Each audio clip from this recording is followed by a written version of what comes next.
Yeah, part 2. Doggy's bored. He obviously doesn't like walking around. He doesn't. Anyway, my name is Stephen J. Humphrey, independent parliamentary candidate for Bournemouth East in the upcoming general election. Yes! We're having a general election at last. And, come on, Dodge. Find the squirrel, Dodge. As you can probably tell, as I said in part 1, I'm feeling quite happy. Oh, it's a lot darker around here. Anyway, hey, looking at it. But yeah, so undertakers. What happens when they break the system? Now, as I understand the history of this thing, going back to World War II, the Rothschilds told all the Western governments, especially Germany and Britain, to fight each other. And they did the same in World War One, the Boer War, all sorts of wars. And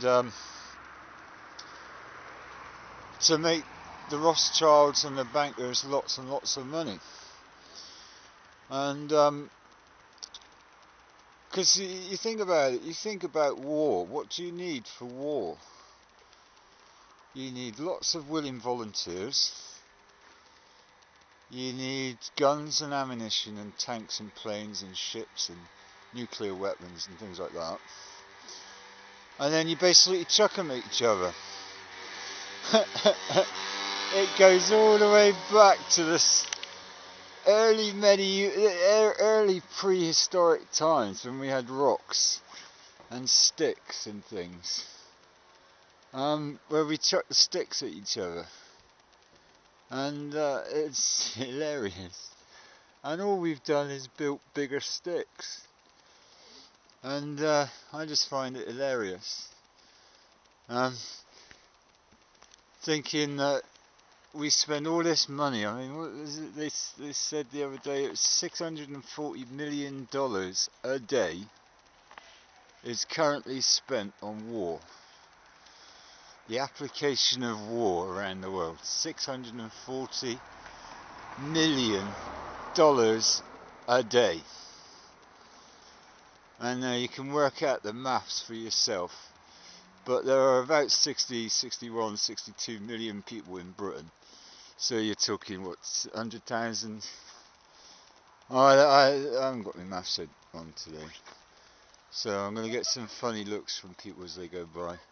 Doing my video blog, in case you're wondering. Okay. Alright.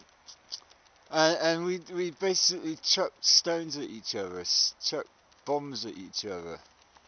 And thankfully, we've only chucked 2 nukes at each other during World War II at the Japs.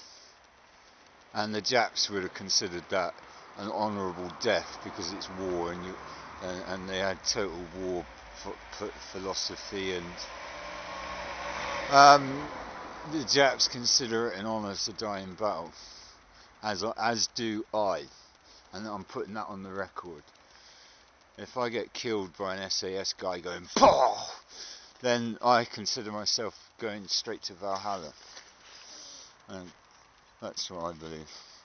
Or, as the Klingons would say to all us Trekkies, I'm going to Sto-vo-kor. As far as I'm concerned, I've done my job. I can die with honour at any time. So bring it on! Oh, yeah, that reminds me, yeah.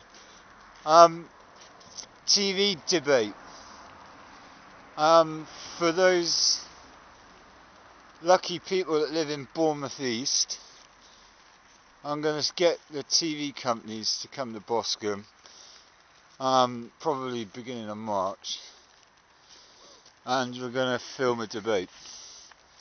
Now, as you can see, I've got my own camera. Gary's got a couple of cameras. My mate, other Gary's got a couple of cameras, and we'll film it ourselves if we have to. But I'd like the BBC, ITV, and Channel 4 and Sky to bring their cameras to Boscombe. Alright, because I think some of the issues that I'm talking about in particular, and some of the issues in the background in this election campaign, need to be televised. And on YouTube, for example, there's a whole series of films called The Revolution Will Not Be Televised. Well, I'm going to say to you now, I'm going to put that revolution on the telly. I want to put the revolution on the telly because I've opened my brain. A lot of you guys, like the Freedom Link, ZeroGov, TPUC, Make Wars History, the whole lot of you have opened up your minds and looked at the evidence. I mean, I was watching some blasphemy challenge videos last night until my machine went crash, and they were saying that they renounced the Holy Spirit. Well, I guess by implication that I'm an atheist Jedi, that I renounce the Holy Spirit, God and Jesus, and I'm going to piss off the evangelical church and the Muslims and all religious nutters, because you are all nutters. You've all brainwashed yourselves, and forgive me for being blasphemous, but we've opened, those that have opened our minds can see the truth. It's all a scam, the whole lot. Doesn't matter if you're a corporate, a religious, a government, an army, or a navy, or a space pilot, or a gamer, or a driver, or whoever you are. Open your mind to the possibility that you've been told a lie all of your life, and the whole purpose of the lie, the treason, the traitor, is to rob you of your cash, is to blind you to the truth. And I don't see the point of nicking all your money. You've got kids to feed, you've got grandparents to go and visit, you've got cars to buy, you've got diesel to pay for. And oh yeah, that reminds me, oil companies, drop the price of bloody oil. Why is diesel in Bournemouth $1.15 a litre? Why? There's demand, yes, but I wasn't paying anything on my gas during the summer, so where's all that gas gone? Hey? There you go, proof.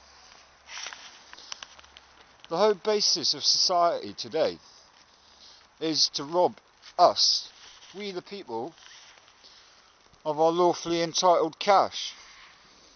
I mean, they invent ways of spending it. They invent ways of killing it. They invent ways of destroying it. They build big bombs, and then they chuck it at someone like an Afghan mud hut, right? And apologies to Afghans if you don't live in a mud hut. And then you have to replace the bomb. How mad is that? It's like me buying that van, right, and then driving it into a tree deliberately. Now, would that be considered a normal thing to do? No, it wouldn't. Okay, I spent 25 million quid building this tank. I'm going to send it to the Russians and let the Russians bomb shit out of it. 25 million quid on a tank. And then the Americans say, oh, we're going to send it into Iraq and we're going to let the Iraqis shoot it. Target practice. If you're a squaddy now, you'll target practice for the rich bankers. We stopped them hunting elephants and rhinos, didn't we? Last 20, 30, 40 years. We suddenly realised, oh shit, we'll keep running out of rhinos.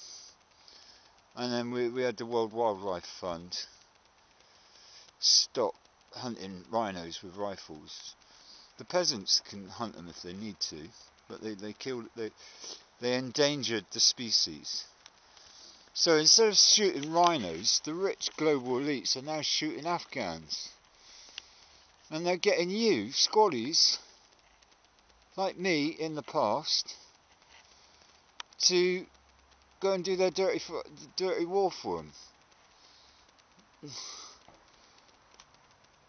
Look, soldiers are expendable. We have a right to die with honour and at the behest of our government if that war is lawful. And there's a load of us, makewarshistory.org, for example, is saying that war is illegal. It is. It doesn't make sense. Does not make sense. Anyway, knock this part on the head and maybe we'll do a quick summary and go back to the war. Anyway, ciao.